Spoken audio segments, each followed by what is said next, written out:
Yeah, this is Simba, bringing another video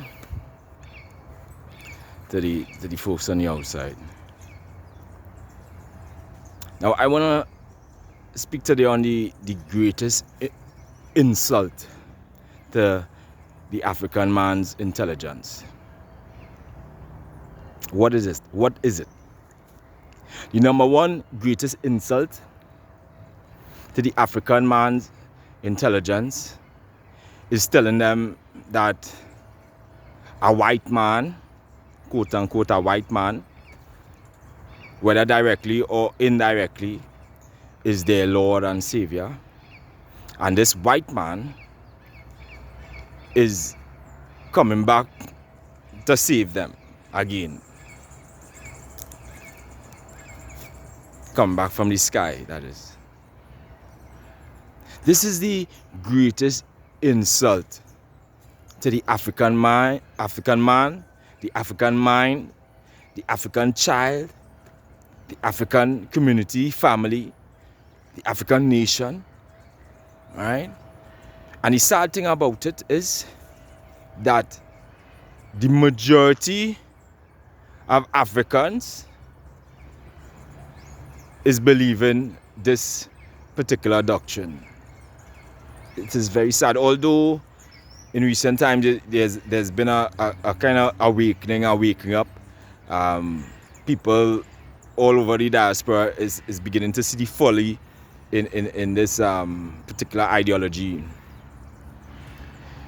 But the journey is a long one. They still have a long way to go. Because out of the 2.8 billion Christians, the 75% is African people.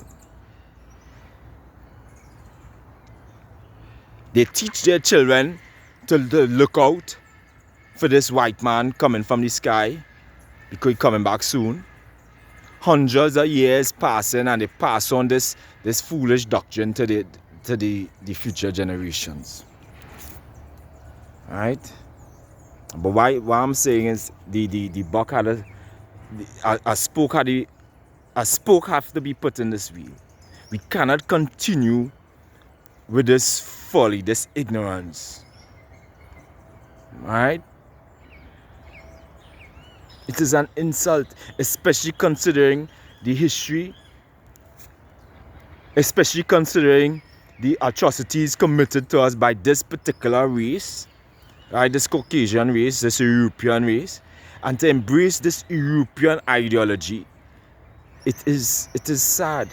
Now, our ancestors embraced it, not out of their own volition, but they were forced to embrace it, right? With violence.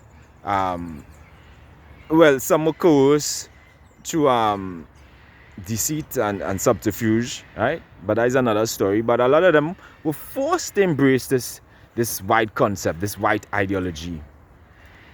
And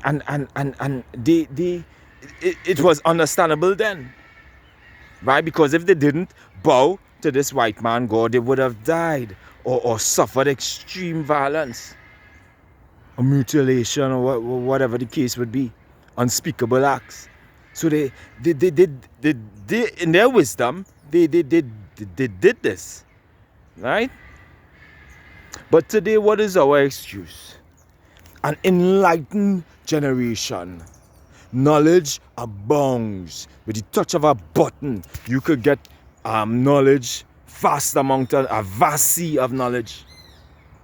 Yet here we are, the African diaspora bowing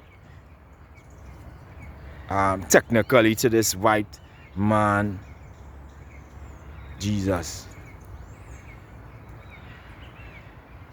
And when you speak against it, the same African brethren would demonize you, right? Would oppress you, ostracize you, right?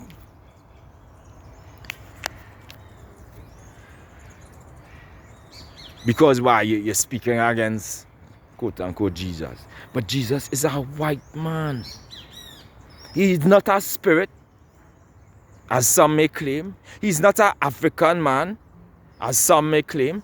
He is widely purported for years upon years to be a white man, endorsed by the media, endorsed by the you could see almost everybody except some Africans who delusional because they don't want to give up the concept, right, of this white God.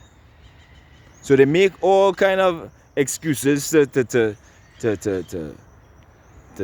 ease the shamefacedness of their belief. So this is the number one.